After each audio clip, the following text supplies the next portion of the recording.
Robert Kennedy, we could have our first like libertarian third party president. Let's just say that Trump wasn't part of this.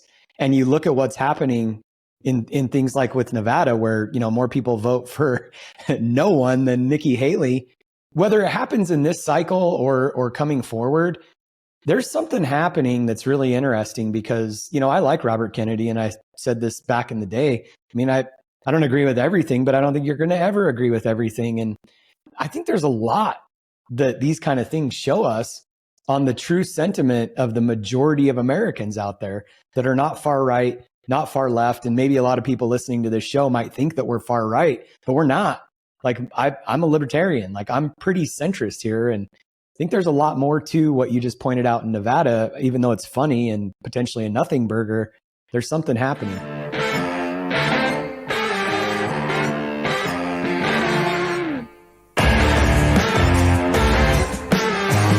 Good morning, good afternoon, good evening, everybody. Welcome back to the King's Table podcast. What's up going on, guys? We got a good episode today. Really exciting. Lots and lots of topics. I am your host, Ashish Nathu. Of course, I am joined with my good friends, the Sage. Just what a gorgeous, handsome shirt you're wearing, Mikey. The Mike Ayala Sage. He's here.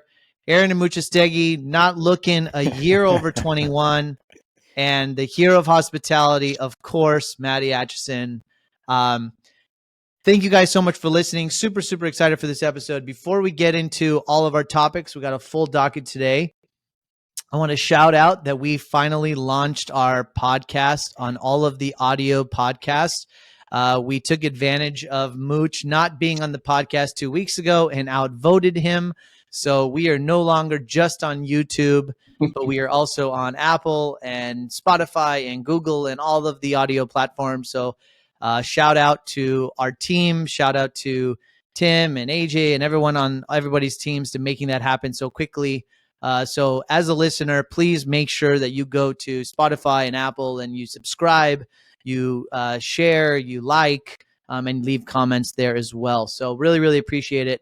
But more specifically, one of the reasons why we did launch on YouTube is so that we could get some more engagement and we could converse with you guys and talk and things like that. So I want to continue to shout out our episode last week. Episode number 25 got a lot of comments. We actually broke some records in terms of views. So keep going to YouTube and leaving us comments. I want to thank Cody Cross Real Estate. Appreciate your comment. Maddie Trembley had some really great questions. Turner Ogle wants one of Maddie's hats. He wants to become a dad in order to purchase a Dad Gang hat, Maddie. William Angel 6809. Love the topics. And of course, Ryan Kennedy saying that audio is a must. I strongly support that decision. So thanks so much for... That means Ryan Kennedy is never going to listen to our YouTube page again. Just so you guys know, we just lost a YouTube listener right there. So he's saying he supports it. This guy also has a podcast. I know who this is.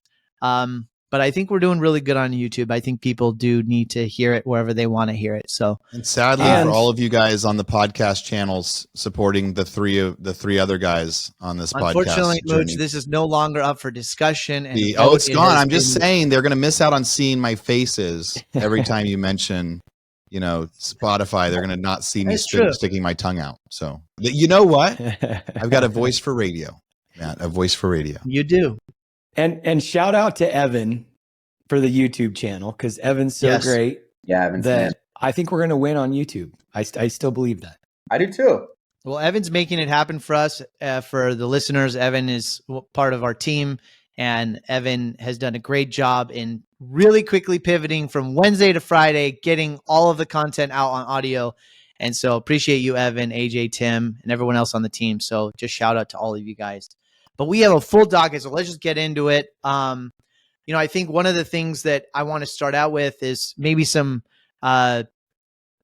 business strategy, culture stuff. We were talking a little bit about this, and we don't have to spend a ton of time talking about this, but I wanted to share a little bit about some of the things that have been happening within our organization. Mike, I know you have this article about how the CIA thinks about organizations and their strategy in terms of management as well. We talked last week about how so many companies are laying off tens of thousands of people. There is a real strong push to work from home, going back to full office. The office occupancy rates are just skyrocketing across all major cities in the US. So we've started having some really deep, more assertive conversations within our management team, within our leadership team about culture and energy and people leaving at 5:01 and just, how do we get back to hunger and how do we get back to beast mode? And what was really interesting, and I was having sort of a patient conversation, but injecting some intensity and trying to provoke some of it. But I think that, what I realized was that the beast mode still exists in people. And I think some of the people in our organization are struggling with some of these generational challenges in motivating people and understanding what it takes to be hungry. We also are seeing trends where younger folks with less experience are coming into organizations with much higher salary expectations, and they don't necessarily understand what it means to work hard and work till 10 o'clock at night and earn your respect and earn your keep and things like that. So, but I just wanted to share that quickly as we were talking. I feel like we're not quite at a place where we have to demand 5 days a week, but definitely I'm seeing a shift in managerial leadership perspective of we got to get hungry again. We got to get more intense. Beast mode's coming out. And we're going to have to start having some difficult conversations with people that are leaving at 5:01. So I thought I'd share with that. Mikey, I don't know if that's a decent transition into your article. You found something about the CIA. Go ahead. Yeah, Tim, if you want to pull that article up, this is just interesting, and we won't spend a lot of time on this today, but I just thought it was fascinating, the parallel. And I think there's a lot of lessons to take away from this, in our businesses, whether you're an entrepreneur or an entrepreneur or just an employee on a team. But this was actually written in 1944. The federal government published a confidential manual called the Strategic Services Simple Sabotage Field Manual number 3. And this was authored by the founding father of the CIA, William Donovan. But here's what's interesting. General interferences with organization and production. This is the manual for CIA on destroying our enemies. Be worried about the propriety of any decision. Raise the question of whether such action is contemplated, lies within jurisdiction. Bring up irrelevant issues as frequently as possible. When possible, refer all matters to committees for further study and consideration. Attempt to make committees as large as possible, never less than 5. Refer back to matters decided upon at the last meeting and attempt to reopen the question of advisability of that decision. Haggle over precise wording of communications, minutes, resolutions. Work slowly. Insist on doing everything from channels. How about that? Like Slack, Teams. Contrive as many interruptions to your work as you can. Do your work poorly and blame it on bad tools. Advocate caution, be reasonable. Never pass on your skill or experience to a new or less skillful worker. I just thought this was fascinating because, as it goes on to talk about, it's not surprising that the founder of the CIA focused on decision-making as the weak point for organizational sabotage. I thought this was fascinating, and I thought it'd just be a great conversation starter. So I just think it's crazy that this is the CIA manual on sabotage. And it looks like today's corporate America. It's insane. It absolutely is. I mean, this should be the best do not do list that's posted in every company's wall, right? It was real. Wild?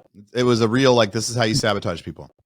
Yeah, it's in the CIA manual. If you go research, this is a Forbes article, but if you go look at it, there's old school documents that were in the CIA that talked about this is how you sabotage our enemies' organizational efficiency. And it started with the idea of how do we slow down their production and their economic growth and all of that. And I'm sitting here looking at it and I'm like, this looks eerily similar to many organizations today.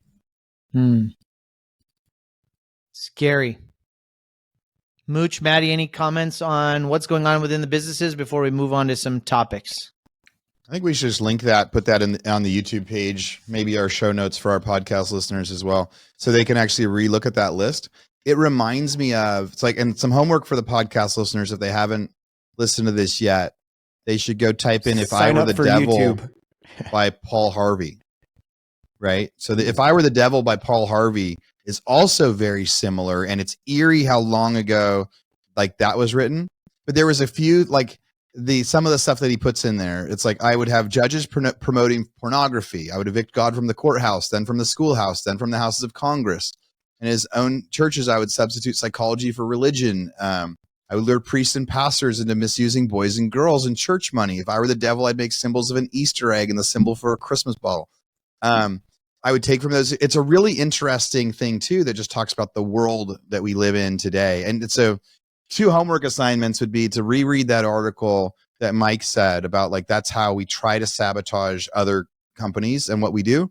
And then just read the If I Were the Devil, and like come back to us with some questions and some comments, because it is super, super eerie. Like the kind of predictions that he made so long ago, that as I was rereading this a couple of days ago, it seems to have all come true. Crazy how baffling a lot of it is. Crazy. It's baffling. Well, let's get into some topics here. I want to start with domestic. We have a lot of domestic things going on in the world that is affecting all of us in different ways. Some of these things we talked about last time, and I want to wrap some nice bows around it. We talked last week about Texas and how Texas was suing the federal government. We've seen some really interesting progress so quickly at the border. Texas has secured the border, and they've already had some results. Matt, you want to take it from here? Yeah, if you want to pull that video up, Tim, I just think it's interesting. One, when we want to do something, we can do it very quickly, and when we want to.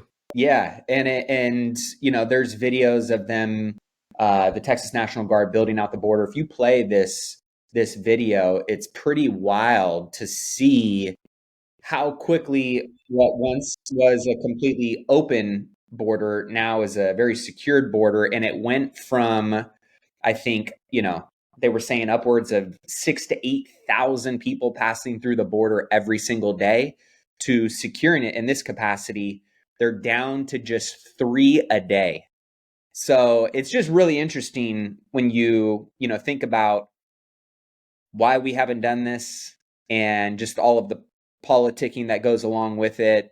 And then obviously there being a lot more actual stories. And Mike, I know you sent over a YouTube video. I've gone down the rabbit hole of this actually being a planned invasion by other countries. And when you think about how, and Elon Musk kind of lit, Twitter on fire as well, basically stating what Biden's border plan is and how they ultimately are working towards a one-party system, and how voting is based on census. And that is just based on head count. That's not based on whether they're legal, illegal. So it was and I'll save that for other videos, other topics.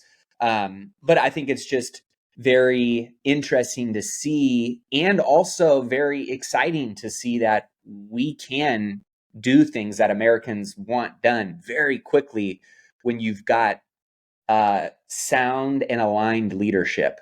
And when you've got the leadership that Texas has, which is very red driven, very conservative in a lot of ways, but most importantly, just looking at the Constitution and what the state has the right to do, and how the federal government working against the state has created so many problems with this illegal inflow. To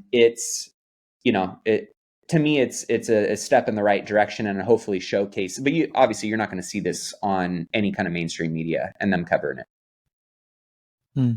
Reminds me of what happened in San Francisco, right? When China showed up, like all of a sudden in a weekend, they cleaned it all up. I was trying to look up the numbers. So I think, to clarify, is that just Eagle Pass area? Yeah. Because I mean, they haven't locked down the Texas border yet. No. But it is a good example of, hey, if you put forth effort, you can take this, and then just like anything else in the world, if we can expand it, goes back to some of the early wall talks and things like that. Very expensive endeavor to, I guess maybe a question for all of us. It's a really expensive endeavor to monitor the border, I think, right? If we did that at the same level across the whole border of Texas to stop it throughout, but it also does show that with money, you could do it across the whole Texas border, right? So at what point do people say that's too much money to secure it or not? But yeah, really cool to see from thousands a day to 3 a day, and that the video is really trip. Yeah, and I think the discussion is, I mean, you talk about the hundreds of billions of dollars that have been sent to protect other borders, right, and other interests that we as Americans are paying for, many which, the constituents of those voting and creating these policies would say, no, I don't want my hard-earned money going to that. Yeah. But I think a lot of people, you would say, that money allocated towards protecting our own borders first, especially with fentanyl crisis, especially with, you see more and more issues around crime. And this person was, illegally, coming into the United States, and they robbed a business, or they raped somebody, or they killed somebody. Right. So I think there's some very big issues that, if we're talking, I don't think it's a dollars conversation at this stage, right? We're negligently throwing capital all across the globe, but it's funny how scrutinized it becomes when we're talking about allocating it towards real causes and issues that are affecting Americans in today's landscape. Yeah, I think it's a pretty brilliant answer, Maddie, actually. When it's like, hey, is it worth the money? You're like, I'm not saying it's worth the money, but I'm saying we waste money on all sorts of things. So let's waste money, like whether it's worth it or not. That's Right. not the question. It's, can we afford to do it? Yeah. If we divert money from here to here, people will be happier. And I think that's probably right. I don't know if you guys saw this, but there's a New York Times article on this border. There's $118 billion border deal that they're discussing. And there's like $60 billion in that for Ukraine. Like, what the heck it's just crazy. And so that's just a great parallel to what Maddie's saying. It's like, there's all this stuff that's disguised as a border deal because everybody's talking about it right now. But of $118 billion, 60 billion of it is for Ukraine. Like, it's insanity. 60 billion for military aid to Ukraine, 14 billion to Israel, and only 20 billion for border security. And when you unpack the border security bill, a lot of it is pork in that as well. So a very small amount is actually going to the border, but this is the border protection bill, right? So it's just very interesting and also, right, a lot of he's more than interesting, right, Maddie? Well, and a lot of people are just saying, hey, this isn't some unwarranted, issue that we're saying, hey, let's separate out these three things, because this is not what we're trying to work on here. But of course, right, Democrat and leftist policy is going, let's layer it all in together and make them vote on it together, so we can somewhat hold them hostage if they want that border aid to come through. We need to keep getting our interests taken care of as well. So Republicans want to separate all three of those issues and say, let's vote on them individually. Aid to Ukraine, aid to Israel, aid to the border, whatever it is. But Democrats, and really all politicians, let's be honest, play that strategic game with, well, you want this, but I need to get these things in the process. So what's it going to be? So yeah. It sounds a lot like our negotiation on YouTube versus podcast.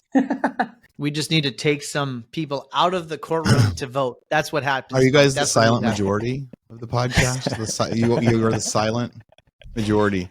Speaking of voting, we got some pretty cool, fun stuff. Not fun stuff, but like different articles. But I thought this one was just kind of funny to share. I guess kind of a no-brainer. But it said Nikki Haley was outvoted in the Nevada primary by none of these candidates. The none of these candidates checkbox. So Haley ran essentially unopposed in the primary because, remember, back in Nevada, they said Trump couldn't be on the ballot of the primary. And so more people checked the box that they weren't voting than checked the box for Nikki Haley. Kind of a nothing burger, right? But like a little bit, I think it helps take away the power from the state. Like whatever Nevada was doing, right? So now Nevada doesn't have a vote in who the Republican delegate is.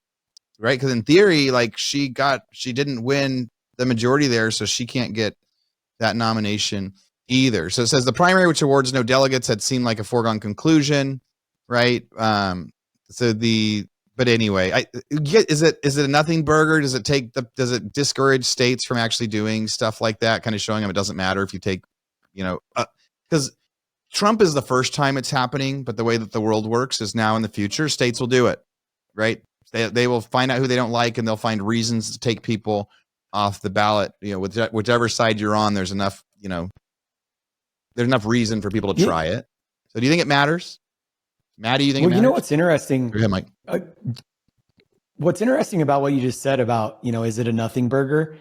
We've talked about the book Outliers before, and this is an interesting thought around this, because if Trump wasn't running, or if Trump can't run for some reason, Robert Kennedy, we could have our first libertarian third party president. Let's just say that Trump wasn't part of this. And you look at what's happening in things like with Nevada, where, more people vote for no one than Nikki Haley. Like this, whether it happens in this cycle or coming forward, there's something happening that's really interesting, because, I like Robert Kennedy, and I said this back in the day. I mean, I don't agree with everything, but I don't think you're going to ever agree with everything. And just back to that book on Outliers, and comparing, is this a nothing burger? I think there's a lot that these kind of things show us on the true sentiment of the majority of Americans out there that are not far right, not far left. And maybe a lot of people listening to this show might think that we're far right, but we're not. I'm a libertarian. I'm pretty centrist here. And I think there's a lot more to what you just pointed out in Nevada, even though it's funny and potentially a nothing burger. There's something happening.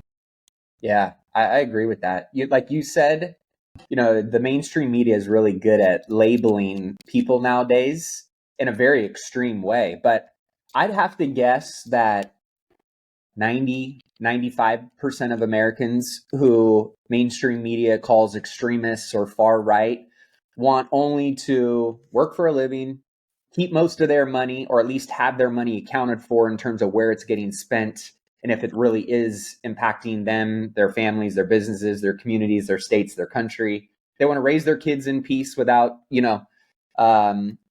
schools and, other organizations indoctrinating them or telling them what they need to do or think or how to be, get them a good education and own a nice home and be left alone, right? But at the end of the day, so many people are being labeled these things. And I think, like you said, Mike, the polls are starting to reflect the sentiments of where people are at, and maybe not even to the extent that it's as accurate as it probably is true in society and culture. But I think more of these kind of discussions, and also the data that trickles out when you see some of these kind of, I don't want to call them bait and switch, but these interesting, strategies and ploys that you see on the political aisles on both sides starting to get exposed a little bit more. And I think people are starting to pay attention to that. Well, I think you both summarized that really well, so I'm not going to elaborate, but I think we are, as entrepreneurs, we tend to lead libertarian, not right or left. We want to be left alone. We're capitalists when it comes down to it. And I think why this is not a nothing burger is I think that we see state and courts and policy and politics and power get involved where we feel like, hey, just let people decide. Now, regardless of who you want to vote for, there should be everybody on every ballot and let the people decide. I think that's why I think these things are kind of important for even Donald Trump, who is so controversial. Every time somebody talks about Donald Trump, their brain explodes. I think that's why it's important that he needs to be on the ballot, because let the people decide. If they don't want him, they can pick none of the above. But we start to lose libertarian principles when we take people off, and the people are not doing that. It's people way above. So, and nowadays, I think what's interesting too is with social media and you have so much data on social opinion in terms of what is the people thinking. So if 50% of people are thinking that, hey, I'm a Trumper and the polls are going that way, and for then government systems to get involved to say, we're going to run policies to pull that things up, we're running away from libertarianism, maybe even becoming socialist. So I think that's why this is not a nothing burger, Mooch, right? Yeah. I think you guys are a lot more positive about America's future than I am on like the chance of a third party person winning. It's got to be, it has to be well not even choreographed. It just has to be all the right things coming together at the right time, which usually when there's some level of major change or disruption, that's what happened. It wasn't a strategic move by, Republicans, Democrats. It's like they've got numbskulls on both sides of it and people are just fed up. And that's the only way that it happens. So if you would have asked me that question a year ago, I would have said no. But the way things are going and the way that both parties are kind of sabotaging themselves, I think it's possible. Yeah, I 100% echo that sentiment. And RFK, if you look at how he's polling with millennials and younger, millennials and Gen Z, one with millennials, he's polling much higher than Trump and Biden are. With millennial or Gen Z, which I think is 24 years and younger, right now he's polling significantly higher than both of them, I think, combined. So when you think about the future generations and the matters and the causes that they are extremely passionate about, I think it is starting to become somewhat of that perfect storm scenario where you could potentially see an independent take massive market share of the voting population and potentially win. I think, and Tim, I highlighted this to pull up in terms of listening to our boy Vivek, which I haven't heard too many people say in a very eloquent way what the deep state is, who they are, and why they're doing what they're doing. And I think now more than ever, you would have said deep state a while ago, even pre-COVID, you were a tinfoil hat conspiracy theorist, crazy MFer. There's no Illuminati. There's no deep state. What are you talking about? Oh, people know it is real now. You can't maybe necessarily touch it or see it or wrap your hands around it. But this is becoming more of a default, yes, this is true answer. And I think as that becomes more and more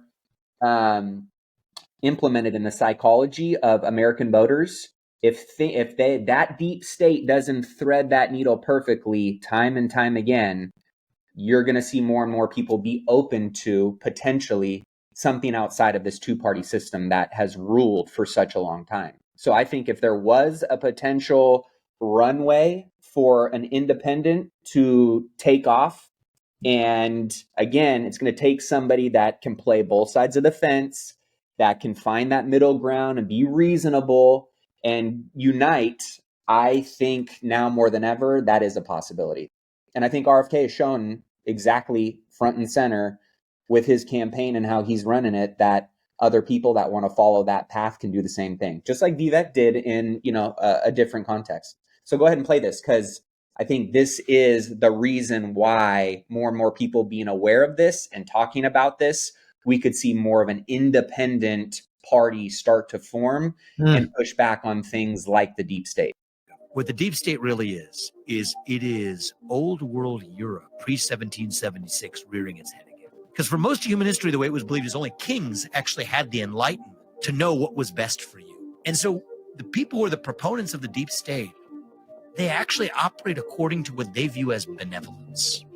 They know what's right for you, that you can't possibly know what's right for yourself. So even though we tell you get to vote for president and vote for your congressman and vote for your senator, that's dangerous because you might elect the wrong person. So that's what the deep state really is the people who were never elected to exercise political power because they believe that we can't be trusted to govern ourselves. So in some ways, the deep state predecessor was the monarchy. That's what we fought in American Revolution. The American Revolution was fought over rejecting that monarchical bureaucratic vision. Then we realized the deep state isn't something strange. It's actually very familiar. It's actually the way it's always been done, is that the people behind palace halls, that's how it used to be done. Now those palace halls are ugly looking 3-letter government agency buildings in Washington, D.C. FBI. Yeah, worse looking palaces, exactly. Right. But that's what really this is it's just the old world rearing its ugly head again. I just and I want to hear your guys' thoughts on this, but everything he just said of the old way and why we fought back feels very eerily similar to where we are at right now. And a lot of people standing up and pushing back and fighting back against policy or big government or certain things that ultimately people are unhappy with. And so I think if there was a perfect storm brewing for a long in the tooth type of system to be reworked, just like, honestly, if you think about the way the financial markets and the stock market and a lot of things pre-COVID and post-COVID, there's some stuff that just was long in the tooth, and it's going through a reworking right now. I think we're going to see that in certain asset classes and industries. I think we're also going to see that in government. And I think this is just a little glimpse and beginning of it, in my opinion. Ashley, you had anything to say about that before we jump? Yeah, I mean, I don't want to go too long-winded, but I'm just thinking about myself and all of this stuff. And like, I feel like as an entrepreneur, a young entrepreneur, you are very defiant and buck the consensus. But when it comes to politics and government and all that, like, I feel like I was so conforming to what I was being told. And I'm starting to wake up. Part of why we had this podcast, so we can have these conversations and steelman topics and see the other side and things like that. And I feel like I look at enough content on both sides of most arguments. And it's just really hard to look at the world and say that the things that are happening make common sense. And so when you look at the border, when you look at all the things that are coming out of mainstream media, so much of it just doesn't make sense. It's so overly inflated in terms of how much money gets spent to solve problems and things like that. I don't know if you guys saw this, that Tucker Carlson is in Russia interviewing Putin. And I was like, okay, that was like all over the news the last day or two. And there's like a 4-minute clip that explains why he's doing it. And then there's like all these retweets and all this fun stuff, right? But it's really fascinating to learn that nobody from mainstream media during the Ukraine war interviewed Putin. But during the Taliban, CNN, all these big mainstream media outlets interviewed bin Laden to steelman the argument. And so we have this border bill that is like $112 billion, where 60, 70, 80% of it is laced with Ukraine money. And a very small portion actually talks about the border crisis. And he also mentioned in his like intro about why he's doing this, that he was being spied on and by basically trying to be shut down. And it's happened to him multiple times. And so I just feel like it's really interesting how we are now in a world where the things that don't make sense to most common people are like, this just doesn't, why can't we solve these problems? It doesn't make sense. And then you see people that are trying to prop their heads out, say, hey, like, we should try to go search for the truth. And it kind of makes sense. You want to be able to see both sides.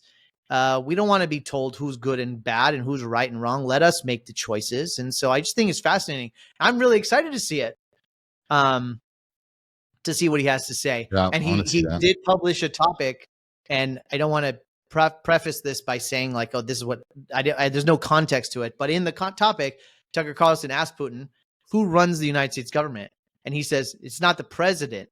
Well, then who is it? It's all these other people. It's the deep state. It's all the people that are in control and in power. It's not the president. So our people don't talk to the president. Our people talk to those people. And that's how we run our relationship. So just a glimpse of what could be happening. And I think we are also in a time where we have citizen journalism where we can start asking these better questions. And again, going back to me, I'm starting to ask questions too about like, what am I listening to? What am I reading? Am I being fed that information? Is there a Steelman argument to that opinion? And I can go look for that and I should be able to access it. And I encourage everyone to start looking at it from that perspective. Is don't just take the opinion, not even from us, of what our opinion is. Like, go look at the other argument. And I think that's what's going to drive us to make better decisions as citizens. Yeah. So, Mike, deep state. Oh, yeah. 20 seconds. Hold me to this. It's going to be quick. There was a comment last week from M. Esquino 7403, and she said, what do we do one morning when we wake up and it's reported that gunfire broke out between the feds and Texas at the border? What's so interesting about that is, like what Vivek was saying about 1776, like those guys were badass MFers And you look at the Tea Party and all of that, and I've said this for years, until the pain of our current situation becomes stronger than what it's going to take the pain to get through it, we're not going to do anything about it. And I think people are waking up to this. And so, Ash, you said you're excited to see it. Really, until we're fed up with it and until enough people are fed up with it, nothing's going to change. But it was a great comment, because just even like what's going on at the Texas border, I mean, people don't want confrontation and issues, but at the end of the day, that's what it's going to take. That's what it's going to take. You remember U.S. history, right? Like that is when it broke off, like Boston Massacre and like some of the stuff, or what they called it that, but it was like, which was really like 6 people getting it's just like an accidental gunfire all of a sudden. And so it's a very valid comment in the sense that in certain extreme cases like that, we saw during 2020, 2021, 2022, a very single thing. They're like George Floyd triggered into a bunch of other things. Like there could be a small single act of something that does trigger bigger movements. The last thing I'm going to say on deep state before we jump into, I was going to do 2 more articles. I'm just going to do one so we can jump through some of our other ones. I think when it comes to deep state stuff, guys, I think maybe I'm a coward in this idea where what I would rather do. I'm glad you said it. You saved us the time. Yeah, I would rather figure out the rules of the game and then figure out to succeed inside the rules of the game. And I'm not trying to change the rules of the game. Right? So who's in control? I guess I don't really care. I'm going to figure out the rules of the game and try to win. Because until I'm a billionaire, I probably don't get to join the deep state. I don't know where the application is. I'm sure they'll send me one day, but I think I need to add a few zeros before I get there. And so rather than try to define it, like I'm not going to be the one that fires a shot at the border. I'm just not. I'm going to figure out like these are the rules that we live in today. And so I am going to figure out how to make money and succeed and be happy within these rules. And once the rules change, somebody else is going to have to change them. Because that's just not the way that I'm going to do it with this. So it's just a different perspective. I think that you guys are some of the patriots, that you guys might be there, raising signs and doing the thing. I'm going to stick with, hey, I know this is how the rule. I know this is how the game is played. I'm going to try to win it, and then maybe I'll get invited to join the deep state later. Maybe not. I'm going to just jump to another deal here that I think kind of the last election. I don't want to let you get away with that being the last word on that, because I get the last word. What if the rules of the game change and you can't achieve or accomplish anything you want to achieve anymore, and it shows up on your front door? Do you care? I don't believe that I won't succeed if I know the rules of the game. Now the most extreme cases is we get invaded and somebody comes and takes all of our stuff. I'll still be like, so there's like, yeah, you're right there, and that's what feeds the other argument. Could you the rules of the game in Cuba? Can you go and achieve all of your life's greatest dreams and goals in Cuba? Maybe. Right? Maybe, right? If that became the target, there are going to be different countries and different things where you go, like that actually sparked some things to me of thinking my last trip in Cuba and being like, what if I did? So, yes, the idea of you're saying like, hey, don't sit on your laurels because by the time you care, it might be too late. That might be true. I'm not going to be in a freedom convoy truck fighting. It's just not who I am, right? But at the same time, I think there is a responsibility and duty of all of us to have conversations, healthy conversations and debate. Charlie Kirk says this a lot. He's pretty extreme, and a lot of what he says, I'm like, kind of cringy. But a lot of the root of what he says has actually got some good merit to it. But he says the second we stop having conversations is when things start to get dangerous and spin out of control. And I think they want us to stop having conversations around key and important things that impact our lives, or they're just taking a page out of the CIA playbook, right? And they're just distracting us and throwing in all of these things that we were talking about at the top of the show. So I just thought it was interesting of going like, I'm kind of with you in the sense of like, just throw me in whatever game and I'll adapt and I'll figure out how to play the best of my ability to win and achieve whatever I want out of it. But there is going to be a point in time where there could be a game that is rigged against you. And no matter how hard you try and no matter how ambitious and exciting and your dreams and your goals and your vision is and how equipped and skilled you are, you're still fucked and you still can't do anything about it. That's where I think there's a Plus, fine Mook, line. you're just thinking about you, right? You as an entrepreneur, you were built to overcome obstacles, but 1, 2, 3 degrees of separation from you, your employees, your customers, your partners are all influenced by these outside forces that could ultimately affect you or influence in your path or your process, right? So will you succeed? Will you find a way to succeed or whatever that means for you? Yes, because that's who you are. And I think as entrepreneurs or leaders in the world, we have a responsibility to also make those circles of influences lives more reasonable, more safer, more abundant, things like that too, right? So I don't disagree, but I also don't agree. I hope we get some questions and comments on this, because it's also, though, guys, it's the same advice I would give to like our listeners, right? And you guys would get like, and we're I giving would like, agree with you. we're giving 4 different perspectives. I'm going to tell our listeners, if you can't control it, like, don't stress out. Don't worry about it's it. like the amount of people that stressed out about what COVID was going to do, if they would have spent their time like building their own whatever instead of the worry, life would be way different. You know I love my buddy Prepper Mike here, right? But I also say that like the people that are preppers today, they're like, why aren't you a prepper, Aaron? And I go, well, because I think that there's probably going to be some more signs before I need to be a prepper. So rather than think there's any time I'll ever need to be, nope, I'm going to focus on today and win at today's game. And there'll probably be a few more signs, but there are some movies that maybe made me question that. So anyway, a couple different perspectives out there, guys. You can be the ones that stand up. You can find the rules of the game, and even the people that are making minimum wage, like those, there's rules of the game. But this is coming from the guy that put a generator in his house.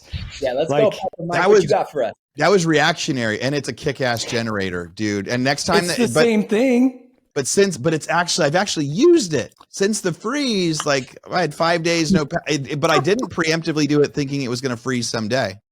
I had 5. Who put that picture up there? I sent it to Tim. Tim is taking over. All right.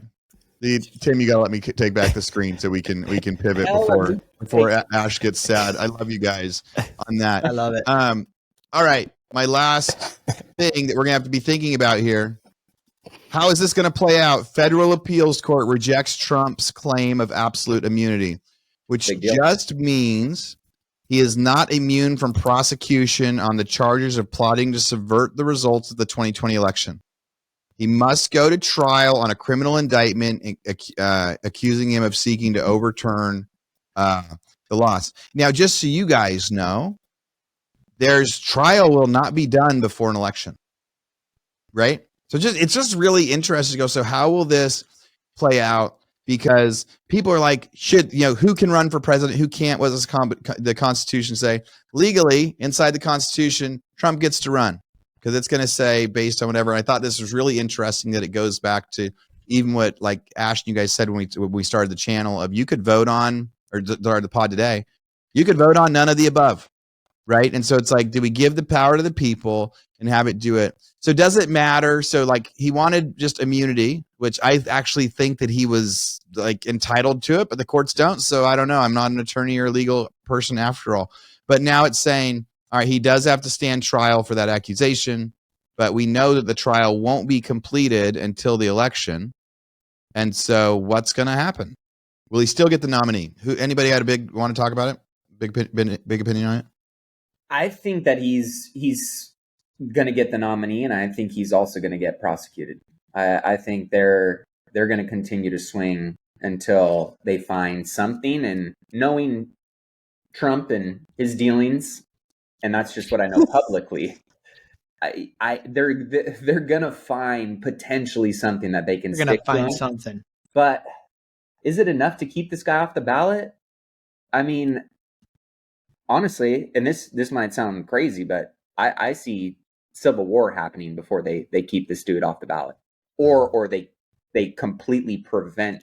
Like, I think that's where his party, his base, and people that are really passionate about supporting him, as not necessarily him as a person, but him as a symbol for what they're fighting against. And I think so many people now are passionate about what they're fighting against that he has the most momentum behind him. He's got the biggest, movement behind him. That's where we're going to see people lean, not because they love Trump and how he says what he says and his mean tweets and all the stuff, right? It's because of what he stands against. And I think that is building more momentum than he himself is as a person, if that makes sense. Yeah. Let me add a quick part of this article before Mike or Ash jump in, and maybe Maddie, you have a different response too. So Trump's attorney says, if immunity is not granted to a president, then every future president who leaves office could be immediately indicted by the opposing party. Without complete immunity, a president of the United States would not be able to properly function. Panel's ruling, what do you think of that argument? I thought that was an interesting argument, right? The idea of because you think about when there's countries, even like Russia, where there was people voting for people in power, and then all of a sudden power changes, and then they get rid of the people, and they get rid of the opposition. It's democratic places, or places that looked democratic became not. And so I think there is an argument of a president should be immune, or, but that might just be because I like him. But I just thought that was an interesting comment. Mikey? I agree with that, because, when you look at the decisions that these guys and maybe girls at some point in time have to make, and in this day and age where, documents are opened up and FOIA requests and, the Freedom of Information Act and all of that stuff that has changed, I don't envy their position. And again, the decisions that they have to make on a daily basis that are really hard decisions. And I think that that's why that position has, the immunity that it does, because sometimes they're forced between two bad decisions that no human would ever want to make, and they have to. And I think it's a slippery slope. So I'll just leave it at that. But it's such a great point, Aaron, because, us looking from the outside, us, peons that don't set the rules and just go with the flow, we don't understand what they're up against. So great point. Yeah. Imagine the guys that dropped the atom bomb getting indicted, right? The guys that made it. The president at the time, people going no, that was too extreme. There's, I just think there's more to the argument. We'll see if it plays out, if it matters during this election. They're not saying that he's immune to everything. It's just that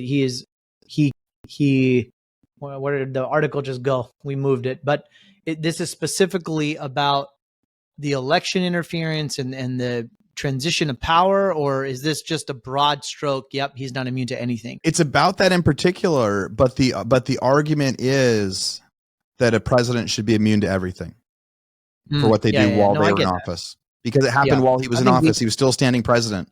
And so it's just saying, if a standing president can be indicted for something he does while a president, then it opens up, it just opens up a can of, we're getting more and more polarizing. Okay, let me challenge you on that. Can a CEO do whatever he wants to do when he's CEO? Is he immune to everything while he's CEO? Can he do illegal things as CEO? And then, you know what I mean?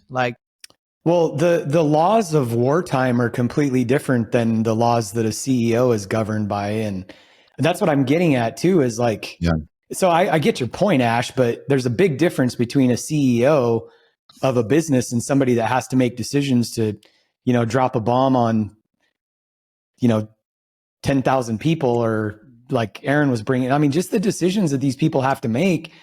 And it also opens up, and I'm not arguing for making good, it opens up a whole other issue, I think, where if presidents have to worry about the decisions that they're making, they're not going to make decisions. Yeah, fair. No, that's fair. Yeah. And so I get your point, but there's a big difference between a CEO making some illegal decision and the decisions that a president has to make on a daily basis. And whether they're right or wrong, I'm not arguing for the decisions that are made by these guys, but I think that's kind of why that presumption of immunity exists. And then also, if we go down this slope, people standing up for, what they believe in and what's right, if they have some concern that, a future president isn't going to pardon them because they didn't scratch their back and it didn't pander to the left or the right. I just think it goes down this slope of even not to loop back to this, but when you talk about the deep state and people just agreeing to whatever, when presidents get to a point where they have to start worrying about every little decision they make through that lens, I think the argument that Aaron brings up or points out is pretty valuable, and it's scary. Yeah. Impeachment was the way, right? Like what's supposed to happen if you think that a president has done something wrong, impeachment was the thing. But after impeachment, people weren't going to jail, right? But the way that used to happen, even with Nixon, was then the next president would automatically give them a pardon, which had so it's interesting argument. Well, I want to stay with some of this because, and I want to take it from domestic topics to international topics. Maybe talk about what's going on here. In the last few weeks, I've been like kind of preaching that, okay, it looks like Trump's going to win. If Trump wins, then, and we're an importer primarily from China. And so I kind of assumed, hey, look, there's a whole new slew of problems that he's going to have to deal with. And so the anti-China tariffs, like let's fight with China, that narrative is kind of past. We already did that in the first term. And Biden didn't reverse any of that kind of narrative or topics. In fact, Biden is trying to like rebuild that relationship a little bit from all the rhetoric. But 2 days ago, there was an article that came out where Trump, in a conversation, said that they would consider a tariff upwards of 60% on Chinese goods.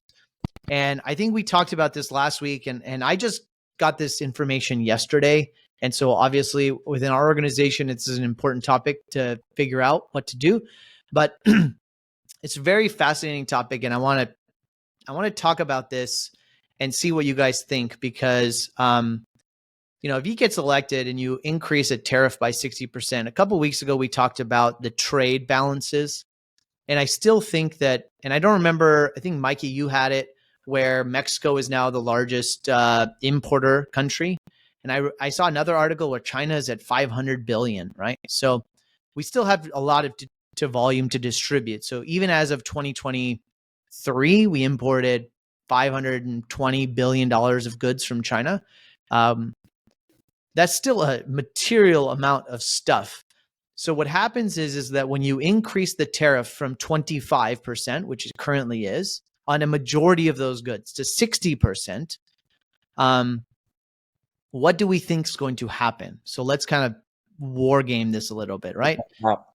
Yeah, let's play this out, because the idea is like, okay, well, let's make America great again. Let's build the factories. Let's produce these goods that we're importing back in America. So my challenge or question would be is, okay, well, if it didn't work the first time to get those jobs started, what is 60% going to do? Is that going to be that painful that now it makes sense to spin up factories and start trade schools and, educate labor, et cetera? The second issue is that how likely is it that product is not going to go from China just back to the US, but instead distribute elsewhere? So instead of going to China, it's going to go to Vietnam and Malaysia and India and Russia and Africa and blah, blah, blah. So it's just going to be made in different places, not necessarily made in America.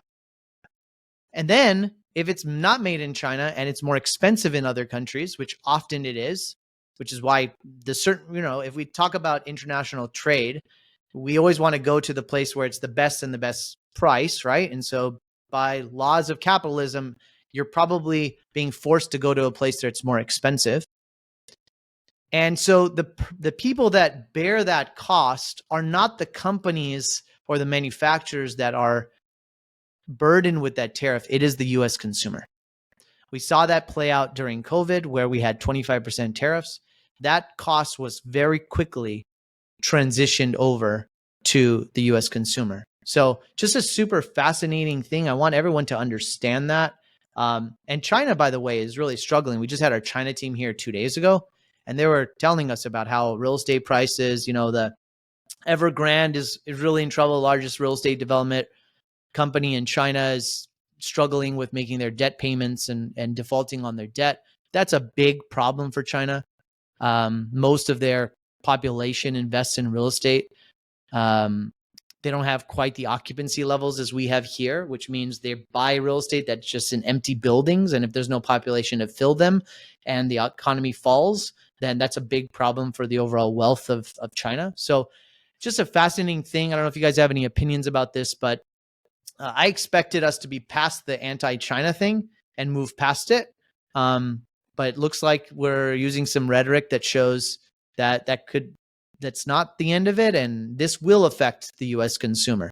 How much is the current tariff, Ash? Like you probably know, like what's the current tariff? Majority of the goods are 25%. Yeah. And they're talking about taking it from 25 to 60. So when the tariffs are at 25%, U.S. consumer prices go up by 10 or 20%, right? So if you sell $100 worth of goods in the U.S., let's say back of the napkin, your cost of goods sold is $50. So if 25% tariff on $50, you're charging your customers about 12.5% on the price of goods, right? So no longer prices are $100, they're $112.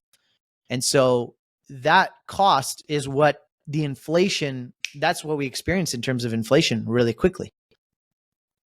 You know, I was having a conversation with somebody this week, and I think my comments on this are pretty short, but I'm excited about it. I was just talking to somebody that does a lot of importing from China, right? So they do manufacturing in China, they do importing a lot like you, Ash. So I'd be really curious about your perspective. And pretty much they said they have two options. If people need stuff fast, then they ship it from China to the US and they pay the 25% tariff. And they said, but if people don't need it fast, they ship it to Mexico, they drive it across the border, and it's the same price. It just takes 3 weeks longer. So it was like, there's like two different options. If people need stuff today, or if they need it next week instead of in 3 weeks, then they're paying the penalty. But if people don't need it in 3 weeks, if people can actually like wait an extra couple weeks, like if you're buying, I ordered 400 shirts for like $2 a piece that have my like company name on them and stuff. And I got them and they're amazing, right? Like deal of the century. It might've been $1 a piece. It was crazy pricing. But if I want to get like custom ones delivered tomorrow, they're $25 a piece, right? And I'm sure they went from China to Mexico to up here. It took like forever to get here, and they got here, and I'm like, this is amazing. So I think that, and maybe legally there's going to be a loophole with that, but I think the gamified answer is that there's two different prices. Rush, but it's going to look like shipping instead. Like rush shipping from China. Do you need it in 2 weeks? Well, it's a 60% shipping fee. But if you just want regular ground where we ship it to Mexico, comes up on a truck, comes in, your shipping is going to be way, way less, but it's going to take an extra 3 weeks. I don't see any reason why that just wouldn't be the thing and the way. So I think maybe China still thrives, and the people that that can pay a premium will. I actually don't think the U.S. consumer is penalized. I do think it's really going to help people in Mexico. And I texted a buddy of mine before the start that has a trucking company that all he does is truck from Mexico to the U.S. And he started. That's what we need to do. 2020. That's what we need to start. We need to start a transportation trucking company called Ayala Transportation, and we will hire a bunch of drivers and send out schedule routes from Mexico all over the main lines of the U.S. And we will. It's like you got to figure out where. So the boat from where is the port in the closest port in Mexico, and all you need is a trucking company from that port in Mexico into the U.S. and it squashes the problem. Legally, am I wrong? Is that like not a gamified answer? Will it not solve it? Yeah, no, I love you, Mike. I mean, kind of. Yeah. What I love about it is I think it leads to stuff like this. This is why I love capitalism, is because we are incentivized to innovate and solve problems, and we get to keep that upside and value that we bring to the marketplace. And when you no longer see something making sense, what it does is it forces entrepreneurs to get to work in creating new opportunities that do make sense. So the rules of the game change. I think the rhetoric is just whether it happens or not, it's got smart people like us talking. It's got other people that are way smarter than us talking, right? And I think that is, and ultimately that is a good thing, because it's going to allow us to top grade what has been for so long to become what it's going to have to become in order to make sense going forward, based on, as Aaron said, the rules of the game changing. So whether it's 60%, 80%, 10%, right? These things changing are a good thing for entrepreneurs to get to work in creating solutions that bring more value as a result. Spot on. I mean, I just got this information yesterday, and you don't think I'm thinking about it? I'm like, okay, how do we war game? Where do we move? No How do we doubt. communicate to customers? How are we going to deal with pricing? So all of that is spot on, Mooch. And Maddie. What's interesting, Ashish, when COVID happened and you moved manufacturing to Mexico, you know, and I brought this up a few shows back, and I hadn't really researched it, but I was talking about the issues with Panama Canal and all the shipping issues. And, you know, this is the beauty of what Maddie was talking about. And, you know, Aaron's brain goes to that's all I was thinking about a couple of weeks ago. Tim, will you pull up that article on Mexico militarizing airports? And this is what's important about, you know, security, whether it's border security on our side or even what Mexico is currently doing. I went and found an article after we talked about this 2 weeks ago or 3 weeks ago. And it's interesting because, Tim, you don't need to pull this article up. But the thing that I found after I made that comment, Maersk is actually using a Panama railway. And we discussed this, I think, off camera. But they're using a railway right now to bypass the Panama Canal because the Panama Canal is having water issues. And that's what made me think about Mexico and everything that's going on with China. And this is interesting because if you look at this article, and we'll link this in YouTube, but the name of this article is Mexico's Militarizing the Airports. And within the last bit of time, the Mexican military has actually started taking over the airports. So I think it's I can't remember. Oh, yeah. The Benito Juarez Airport in Mexico City. They've militarized like 8 of the main airports in Mexico. Because so what does that mean? What does that mean? Well, literally the military took it over. It was it was a state-ran airport, and the military took the airports, and they're under the control of the military now in Mexico. And you'll see this. I mean, I go to Mexico City. It's one of my favorite cities in the world. And there's military there. They have machine guns. And the reason why they did this is because the cartel was using the airports and there was a bunch of theft going on and they were transporting drugs. And if you really read the tea leaves here or the signposts, this is what people need to pay attention to. Mexico wants to clean up its act because it knows the position that it's in. And when you look at the stats of it already being the number one trading partner in the United States of America, and whether you love Orange Man or hate him, he sees something going on. And I think Mexico is a huge opportunity, you know, whether it's starting the trucking company or whether it's what Aaron said. When you see the Mexican military taking over the airports, they want to control these ports. Tim, pull up the other article on Mexico building a railway to rival the Panama Canal. Maybe I was too early, huh, Mikey? Maybe I got to try again. This is ahead of my time, bro. This is the entrepreneurial problem. Like, we sometimes get an idea in our head and we either start too early or we pull out too early. And I think you were onto something, but this is an article from August of 2013. So with the renewed push for reviving a century-old railroad across the southern portion of Mexico, Mexico is one step closer to realizing an overland shipping route to rival the Panama Canal. The approximately 2.8, anyway, I won't go into the details on this, but so they're railing across. Instead of going around Panama, you would rail a container through Mexico instead of having to go through. So you're competing with the Panama Canal. That's what you're saying? Yes. And this is just showing that the government of Mexico understands their opportunity. They understand. They're already the number one. They're already the number one trading partner in America. And I wouldn't be surprised if you don't start seeing Mexico get on team. Now, obviously there's always, you know, Aaron was talking about this, the powers that be and not fighting it. There's a lot of Mexican citizens that want an open border for obvious reasons because they want the American dream and it takes so long to get through that. And I loved what Aaron was saying earlier because I don't know that Congress is ever going to agree on the solution to this, which is legalized immigration. But here's the reality. And I made this comment 3 or 4 shows ago. Maybe it doesn't matter. There's Aaron's favorite quote of mine. Maybe it doesn't matter in 5 years because if Mexico is actually a prosperous country, then maybe Mexicans don't actually want to come here. So if Mexico gets shit together, and they militarize the airports and they shut down the cartels and they build the shipping routes and they build the trucking routes and people actually feel safe having a business that's safe to transport goods. And one of the main reasons why people wouldn't want to ship their goods through Mexico is they don't feel safe. that their goods are actually going to make it. But if Mexico's government gets their crap together with the help of the United States of America, they could go from being the current trading that they are to something even bigger. I said this a while back, but they have a huge opportunity here. And just the fact that they're refiring up that railway, just the fact that they're militarizing the airports, they're militarizing the bus depots. I wouldn't be surprised if 5 years from now, Mexican citizens don't actually care about coming to the United States because there's opportunity in Mexico.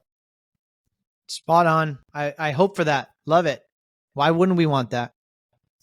I think you're spot on, Mikey. Great analysis. Yeah. Have you guys seen the picture of the like our quick example of Mexico getting it together? I'm gonna really quick. The photos of a new sprawling Amazon warehouse in Mexico surrounded by deteriorating shacks. You guys seen this image? No. Right? Like, look at that giant Amazon super center in the middle of, near Tijuana, Mexico. Right? Like, stuff's changing down there. And yes, it is really, what a trip to think. Like, if Mexico becomes safe, viable, good to do business, people it changes the whole border discussion. More like how it is to travel between Canada and the US or whatever. So anyway, well, look, I'm gonna go down to Mexico. I'm gonna go down to Mexico in the next month or two. I'm gonna go shopping a little bit, and I'll share with you guys what I learned, because I think my historical experience with manufacturing in Mexico has been nothing but painful. And I think that's why I launched it, because I knew that we had to be there. Then I pulled out because it was so bad. It was so painful. I mean, Aaron, you gave an example of, if you just want to wait 3 more weeks and, then you just go, but that's not the case. Well, you're still manufacturing in China. You're just shipping it to Mexico first. Well, I think you can't do that from a tariff perspective. It's not legal. So most of the things that are moving to China are actually being remade in China, like actually being made in China. And there's a lot of articles, which we can talk about later too, about the people that are growing manufacturing in China in Mexico are not Mexicans. They're Chinese. Mm-hmm. The Chinese companies are buying the land. They're building the factories. They're moving people over because they realize what's happening also. So I'm going to go shopping. I'll share some information because unless the labor force of Mexico really understands what American consumers want, which is reliability and speed and cost, then we could wish for this. But if the labor force doesn't understand it, we may not get what we want. I don't think you can just buy your way through this process. It is not easy to move supply chains. So I think that's why you're seeing China go over. But anyways, damn good topic. Love it. Wait, one final thing. Is there any interest in investing in certain assets or industries within Mexico, believing that this is the next frontier of opportunity should some of these things get worked through? Absolutely. What does that look like? And I mean, so if Aaron, Cody Sanchez, so Karen and I have been going to Mexico City for the last, 3 years. And we went there with one specific goal, to look at real estate. And when I got back a few months later, Cody Sanchez put up a post because she spent a lot of time there in private equity dealing with Mexico. And she actually made a comment. She said, Mexico City is going to be the Rio de Janeiro of the 70s and 80s. And I've spent some time on the ground in Mexico City. It's so awesome. If you look at the real estate market there, you can get a really amazing condo right now in Polanco, or even there's a few different areas there, but you can get an amazing apartment there for like $300,000 US. And when you look at even the appreciation that has happened in those markets in just a short period of time, and people are scared of investing in real estate in Mexico because of previous issues that happened in the past. But Mexico has really changed their real estate laws to actually benefit people. So Maddie, it's a great question. And Kara and I actually, I've got a picture on my dream board of a picture of a condo in Polanco, because Airbnb has really taken off in Mexico City. And, the last thing I'll say on that too, Ash, when you look at the labor, like what does, labor has to get their stuff figured out. Well, the money changes everything. And so yeah, it's true. It's true. There's always this, there's this period of time where there's volatility. But the reality is I have a strong feeling that they're going to get their stuff together. And I would say, just to answer your question, Maddie, point blank, look at the real estate markets, not in I'm not saying you can't look at like a Cabo San Lucas, but basically prices in Cabo are more than the US. If you go to the cities, you can get some really amazing deals where people want to live. And as this stuff starts to take off, there's going to be more and more need for nice housing and rental properties in these areas. So great question. When I was in Mexico, we were walking around and I was exploring, and it seemed like a thriving, bustling, metropolis. And with how many people are densely populated in CDMX, I just see there like that and other, ancillary markets that are driven by certain economic trends that are tied to a lot of the stuff that we're talking about, that if, like you said, some of those things get worked out and there's opportunity there, money is going to significantly flow into those types of markets.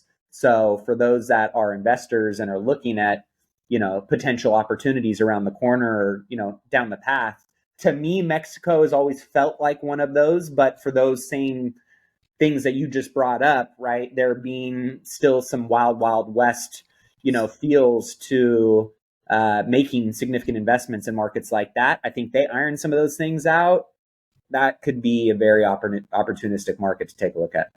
Well, you guys have got me excited. I mean, we have an office, we have an actual entity in Mexico where we staff people. And I've been in Mexico many, many times with a lot of business operations. And like Mike and I have talked about this for years, like we had a full-on operation of manufacturing there, then we pulled out.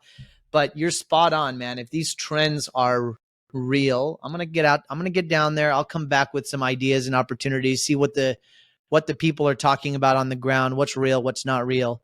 But when you talk about the growth, if you just talk about just movement of product, we talk about transportation, we talk about staffing, training, employment opportunities, right? Recruiting, all those types of things. As this population gets more mature, then they make more money. Then they got to start buying apartments and condos and cars and blah, blah, blah. So just super fascinating trends. What if maybe when you go out there too, what if Mexico is the last mile of the manufacturing process? Like in China, let's say something gets assembled, your 1,000-piece system gets put into 6 pieces. Now that gets shipped to Mexico and the final 6 get assembled in Mexico. Like when is it not a tariff and when isn't it? I think there's probably a whole bunch of ways to skin this cat that provides all of those things together. Because if you're getting raw material from China, it's not, I don't think you're paying a tariff on it. A majority of the goods have to be assembled in that country. It cannot just be like, put 2 screws. So is that defined by numbers or quantity or size? Like, I just think that it's no, it's material work. So I think it's Aaron's trying to figure out the rules of the game. So I will be back with the actual way to beat that tariff. Aaron, for sure. But it's not like, if you just spend 25% labor and time on that, then it's satisfactory. I think it has to be a majority, 51% or more of labor has to be allocated, or time or assembly or something. It cannot just be put the iPhone in the box and ship it. 49% in China probably still helps you. I'm going to be in Mexico City in 2 weeks. If you have any homework for me, I'll go hunting too for you. Yeah, man. We're all going to Mexico, baby. It's no different than the Inflation Reduction Act, which we've talked about, like all these incentives on the EVs and all that stuff. Like it just has to be assembled in the United States. The parts can come from anywhere. And, just like us. Exactly. A giant part. Yeah. Assembled in America, but from all over the world. It's really cool stuff, guys. You guys are fast. Some of the best people I could ever have my weekly conversation with. The time that I'm most looking forward to a podcast and conversations, and probably the only time I ever consider my opinions and ask myself, are my opinions correct? Like when I think of just you three getting to have the conversations like this and having to ask myself, like, am I right about this? Am I wrong about this? Should I change my name or my opinion? And for people out there, not my name yet, I'm sticking with it for a while. But hopefully, all the people out there listening, jumping over to YouTube, like, come tell us what you think. Hopefully we're doing the same thing for you. Hopefully some of the stuff you're agreeing with us. I did love some of the comments on YouTube that said, I don't agree with you guys on this. I hear this part, but I don't agree with the fact that you guys like believe this or like have this opinion or that we're like voting a certain way. And that is, that's one of those things that we're trying to do. And the cool thing by now is I love that all of us have slightly different opinions. And some stuff we're actually very different on. And a lot of stuff we're the same on, but really good stuff. Well, that's the point. That's the point. I think that's what we're trying to do here as an example, is to kind of set a model of how we can have differing opinions about things and have civil conversations and sometimes agree to disagree without beating each other up. But I think we're all having so much fun. We're learning so much. What a great conversation today. We went all around the world, from the United States to all major countries, and we're starting to identify some trends, and let's go deeper. Let's figure out what's really going on here and see. Such a good conversation. Remember, listeners, if you are listening to this on YouTube, you can also find this on Spotify and Apple, sponsored by Aaron Amuchastegui. He is paying for all of the audio podcast platforms. So please make sure you go there and subscribe and like. Paying for it with pride. And make sure that on YouTube, you guys are also subscribing and following us and leaving comments and questions. And we just love you guys engaging. Really, really appreciate all of you. On behalf of myself, Ashish Nathu, the sage himself, making us look not preppy enough today, Mr. Mike Ayala, the hero of hospitality, Maddie A. Aitchison, and Fidel Amuchastegui. Thank you so much. Appreciate you guys listening to the King's Table. Until next time, peace. Wait, hold on. Mike's got something. Go. I just wanted to share one last thing, and we can cut that. This is a great idea. Great idea. Yeah, Mike. no, this is awesome. Let's see if Tim got it. And if this doesn't make it, then how small the world is. I just got a text from Mike's other son. So the story for later of how much I love all you guys. Yeah. Hey, there we go. Amigo Ashish.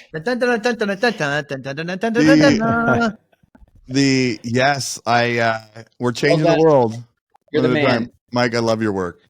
We're doing it. You guys rock. I like that. Here's what I'll say. Final thing. Let me hold up my finger. Hard times create capitalists. Capitalists create good times. Good times create socialists. Socialists create hard times. Go shit. Boom. Our next shirt. Boom. Well, peace out, boys. Good talk today.